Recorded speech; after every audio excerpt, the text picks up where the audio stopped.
কি গো, এবার তো শুনেছো? কিছু তো বলো।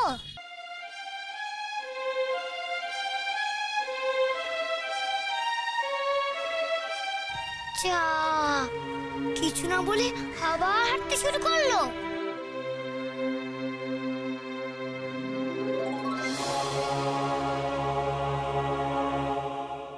বাড়ির সামনে দাঁড়িয়ে দাঁড়িয়ে পায়চারি করে গেলি, অথচ গয়নার দোকানে আমার সঙ্গে গেলি না। খুব সততা হয়েছে। মা, কি করছো তুমি? কি চাইছো বলো তো? বাড়ির আরো 5টা লোক জানাজানি হোক? কি জানে বাড়ির সকলে? সবাই জানে তুমি আর আমি মন্দিরে পুজো দিতে গেছি। বুদ্ধি করে হাতে করে একটু মিষ্টিও তো আনোনি যে সকলকে বলবো যে তুমি আর আমি মন্দিরে পুজো দিয়ে প্রসাদ নিয়ে ফিরছি। তোমাকে নিয়ে কি আমার এমনি এমনি চিন্তা হয়? বাইরে কি আমি এমনি এমনি পায়চারি করছিলাম? টেনশন হচ্ছিল তোমার জন্য আমার। থাম, খুব হয়েছে। আমি খুব বুঝি। বুড়ো বয়সে যে তোরা আমাকে দেখবি না সেটা আমি খুব ভালো করে বুঝে গেছি। তোরা সব কটা সমান। দোকানে অত বড় আমার একটা হেনস্থা হলো, রাস্তায় অত অদ্ভুত অদ্ভুত কাণ্ড ঘটলো। তোর তোর কি হলো? আবার কি হয়েছে? চুপ করে থেকো না, বলো কি হয়েছে? কি হয়েছে? হ্যাঁ,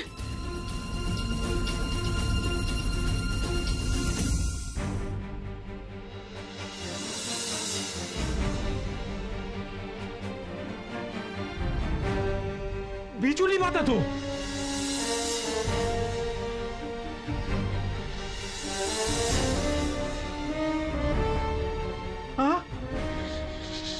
সাপ সাপ?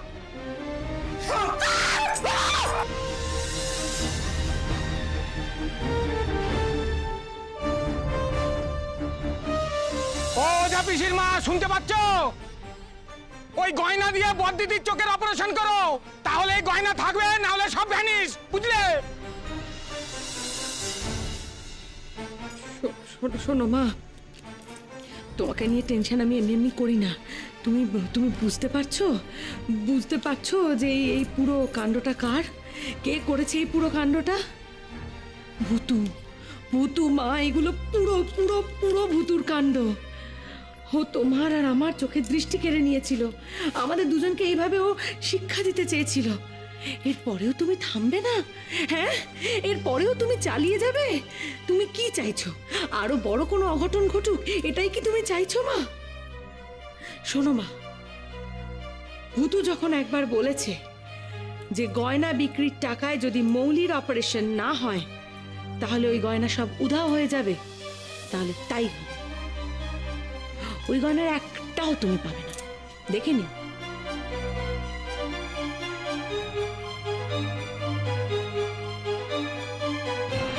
মা, মা,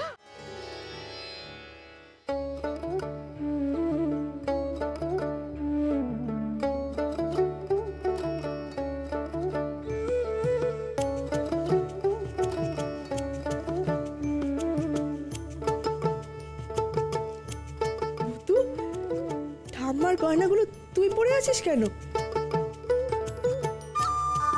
ইস, এতগুলো ভারী গয়না।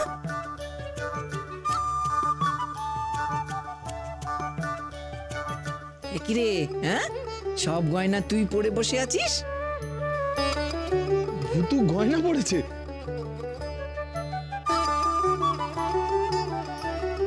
আমি কি করবো বলো তো? আমি তো ভেবেছিলাম নিচের তলা দিদা সব গয়না নিয়ে যাচ্ছে, তাই তো আমি ভ্যানিশ করে দিলাম। ঠিক আছে, দাঁড়া, আমি এক্ষুনি খুলে দিচ্ছি, সব গয়না খুলে দিচ্ছি।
মিস্টার সেন, চোখটা দেখলাম। যত তাড়াতাড়ি অপারেশন করা যায় ততই ভালো। চোখ টেস্ট করে যা বুঝলাম, যত দেরি করা হবে ততই চোখের কোষগুলো শুকিয়ে যাবে। এবার আপনারা বলুন, কত তাড়াতাড়ি অপারেট করাতে পারবেন? ডাক্তারবাবু, আমরা কিন্তু রেডি। প্রয়োজন হলে কালকেও আমরা অপারেশনটা করাতে পারি। হ্যাঁ ডাক্তারবাবু, আপনি বলুন, আমরা একদম রেডি আছি। Very good. তাহলে দেরি করে আর কি লাভ? শুনুন, আজই ভর্তি করে দিন, কালকেই অপারেট করব। আর এখনই অপারেশনটা করতে পারলে চোখটা ফিরে পাওয়ার একটা ভালো চান্স আছে। মলি, আর কোনো চিন্তা নেই। ডাক্তারবাবু বলেছে তোমার চোখ ঠিক হয়ে যাবে।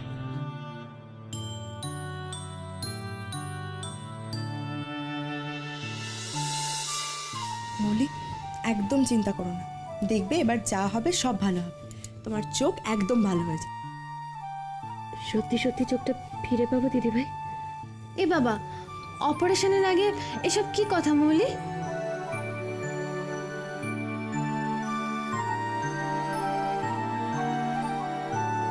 তুমি চিন্তা করো না, ডাক্তার তো আশার আলো দেখিয়েছেন। দিদিভাই, ভূতু কোথায়? একবার একটু ভূতুকে দেখলে ভরসা পেতাম। ভূতু তো কেবিনেই আসলো না মৌলি। আচ্ছা, আমি বাইরে বেরিয়ে ভূতুকে সব বলবো। মৌলি, এবার কিন্তু তুমি ওটিতে নিয়ে যাবে। ভূতু এলো না? ভূতু আসেনি তো কি হয়েছে? ও তো সবসময় তোমার ভালোই চায়। দিদিভাই, এবার আমরা বাইরে যাই। হ্যাঁ নির্ঝর, আমাদের এবার কেবিনের বাইরে যেতে হবে। মৌলি, একদম টেনশন করো না, দেখবে সব ভালো হবে। আমরা আসি এবার।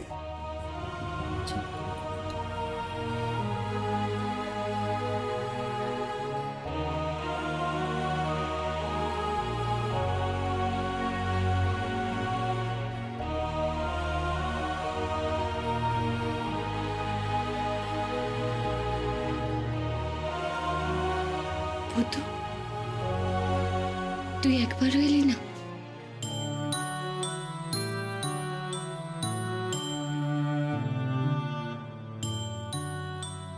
ভূতু, তুই এসেছিস? ভূতু, হ্যাঁ গো বদ দিদি, আমি এসেছি। বদ দিদি, আমি তোমার জন্য ঠাকুর কাছে খুব প্রার্থনা করেছি। এই নাও, এটা হচ্ছে ঠাকুরের ফুল। বদ দিদি, তুমি ভালো হয়ে যাবে, দেখো আবার চোখে দেখতে পাবে। তুই যখন বলছিস তখন আমি নিশ্চয়ই ভালো হয়ে যাব। কিন্তু ভূতু শোন, তোকে কিন্তু একটা প্রমিস করতে হবে। যখন আমার চোখের ব্যান্ডেজ খোলা হবে তখন কিন্তু তুই আমার চোখের সামনে থাকবি। আমি তো সবার আগে তোর মুখটা দেখতে চাই রে ভূতু। বল প্রমিস। Promise, promise, promise.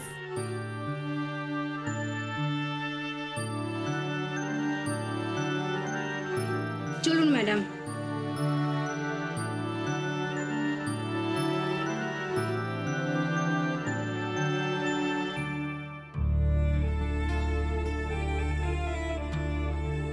দিদি, ফুল।